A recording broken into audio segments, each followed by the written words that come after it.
Et tout de suite, notre chronique consacrée aux sessions de l'APN et de la CCPPC. Aujourd'hui, Fang Xiao va aborder un sujet dont on a relativement peu parlé au cours de ces sessions, mais qui n'en est pas moins crucial pour le développement de la Chine sur le long terme, l'évolution de la démographie chinoise. Mais revenons d'abord sur les propos du vice-ministre de la Commission nationale de la santé et de la planification familiale, Wang Pei'an. Le gouvernement chinois s'est montré satisfait des perspectives d'évolution de sa population. La question de la population chinoise n'est pas un problème de quantité. Il ne s'agit pas actuellement d'un problème de quantité. Il en sera ainsi jusqu'en 2030, au pic de la population. Nous serons 1,45 milliard. En 2050, il y aura 1,4 milliard de personnes. Et à la fin du siècle, il y aura 1,1 milliard de personnes.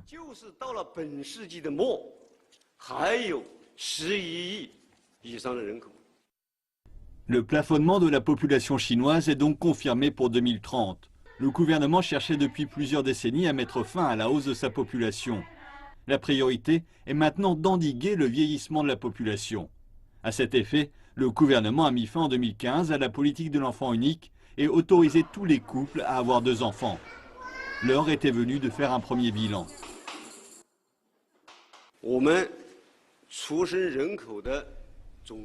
Le nombre total de naissances s'est élevé à 18,46 millions.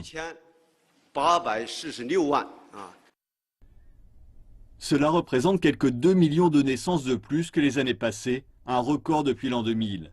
Le taux de fécondité de la Chine s'est ainsi élevé à 1,7 en 2016, contre 1,5 à 1,6 entre 2000 et 2015. L'assouplissement du contrôle des naissances a donc eu des effets notables. Et le gouvernement prévoit que le nombre de naissances reste élevé jusqu'en 2020. Ensuite, l'effet de rattrapage devrait s'épuiser et le nombre de naissances diminuer. Pour pallier à cela, l'adoption de mesures de soutien à la natalité est indispensable. Dans l'intérêt public d'aujourd'hui, intéressons-nous à l'évolution de la démographie chinoise. Dans seulement quelques années, ce ne sera plus la Chine, mais l'Inde qui se présentera comme le pays le plus peuplé au monde. Pas d'atteinte à la fierté nationale, car depuis des décennies, la Chine a bien affiché sa volonté de céder le trône. Pour cause, la couronne pèse lourd sur l'environnement et les ressources du pays. Tout de même, la main-d'œuvre chinoise restera pendant encore longtemps la plus importante. En effet, les Chinois ayant entre 15 et 64 ans représentent plus de 70% de l'ensemble de la population. C'est l'un des pourcentages les plus élevés du monde. Bien que l'indice chinois ait déjà entamé une baisse, il ne tombera pas au même niveau des pays développés avant 2030. C'est après que la situation pourrait devenir inquiétante. Et comme on ne peut pas avoir 15 ans du jour au lendemain, il faut s'attaquer au problème assez tôt.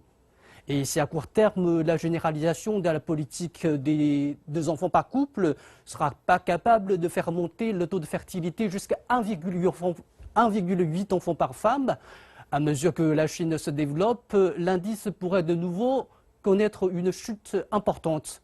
En fait, le taux de fertilité est très faible dans les pays de l'Asie de l'Est, même au Japon qui subit une pénurie de main-d'œuvre de plus en plus criante.